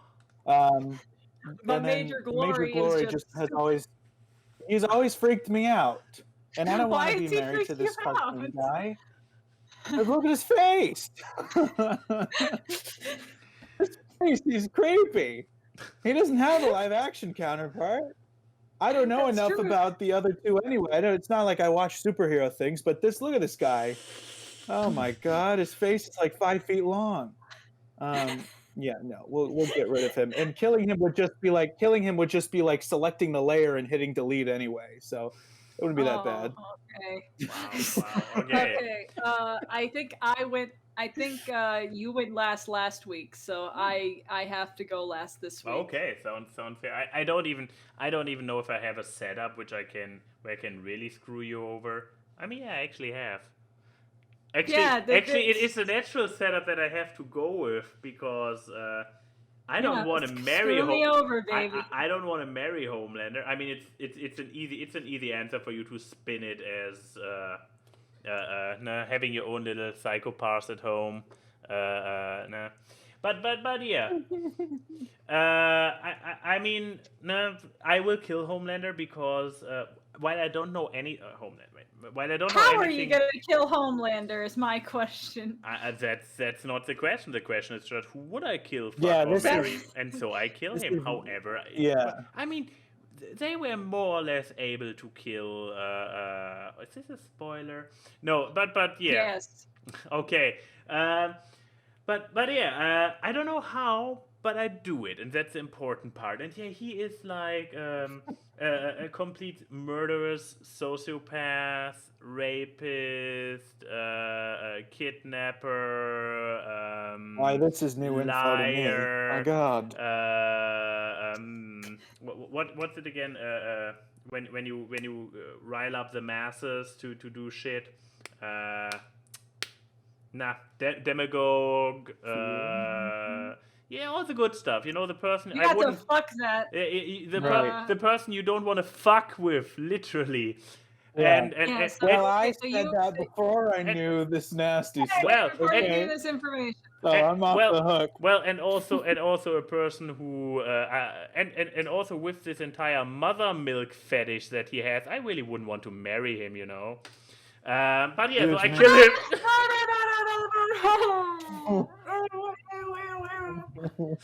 That felt good. No, he's dead. News He's again. dead to me.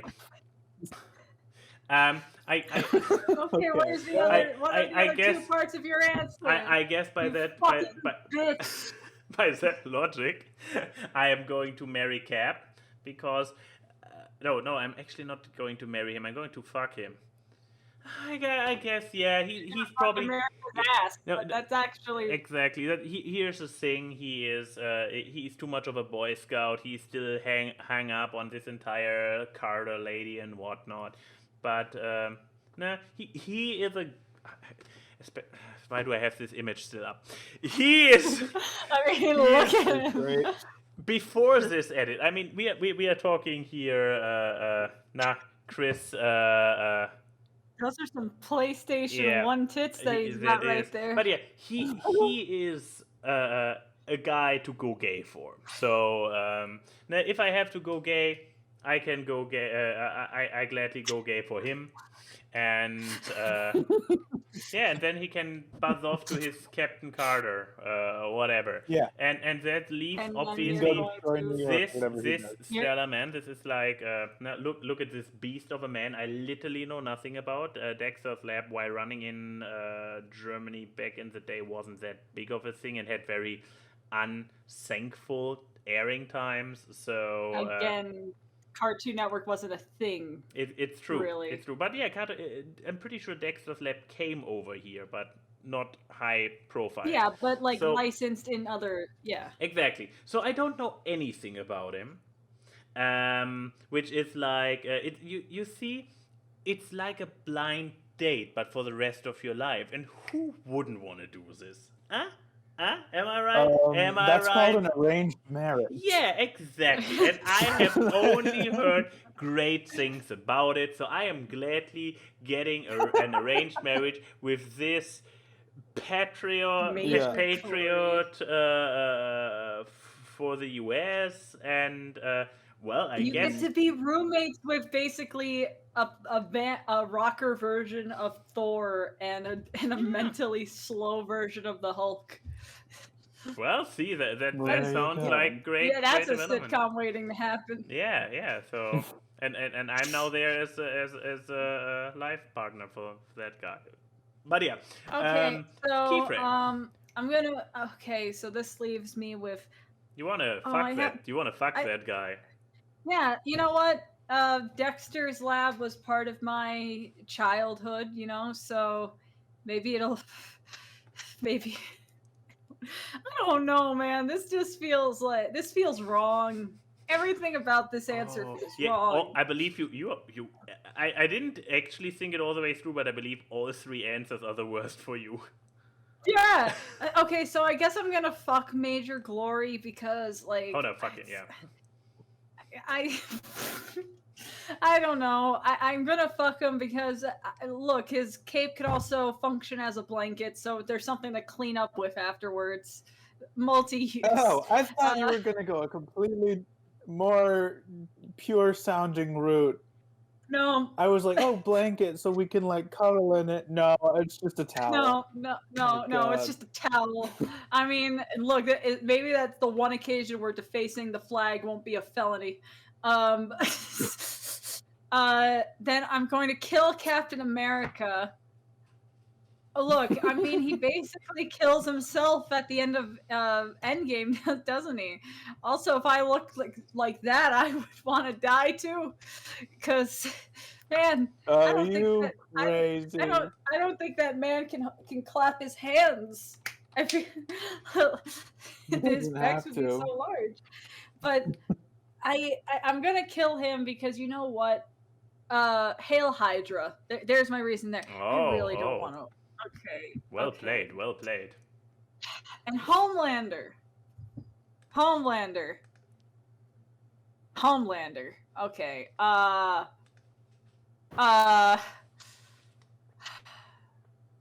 You know, I had a way to spin it until you did the mother's milk thing. I had a way to spin everything, and then you brought up that. Well, the mother's milk thing was where you drew the line?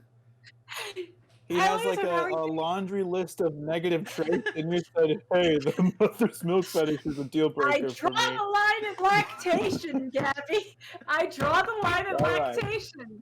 Because you know what has to happen now we all know. For a woman to be able to lactate? No! Okay. I'm stupid! Okay. But you know what? Maybe if I marry him, that means I was able to subdue him enough with his weird pseudo childlike mind, and I can get him to be less awful. I can fix him, guys. I can fix him. I can fix him. Me, oh my Christine Marie, can fix Homelander, the genocidal mutant. Yeah, I'm pretty sure that's what Stormfront saw too. I'm not a Nazi. Oh, good to know. At least look, yeah. God, this was awkward, and I just mean that genuinely. A and Y and Key say hi to the people in the chat. The memes are seen on this live stream as they talk about random grabs. Time for awkward guests. It's the awkward. Random guests and funny gags on the awkward guests. It's the awkward. Artwork and analysis, which you do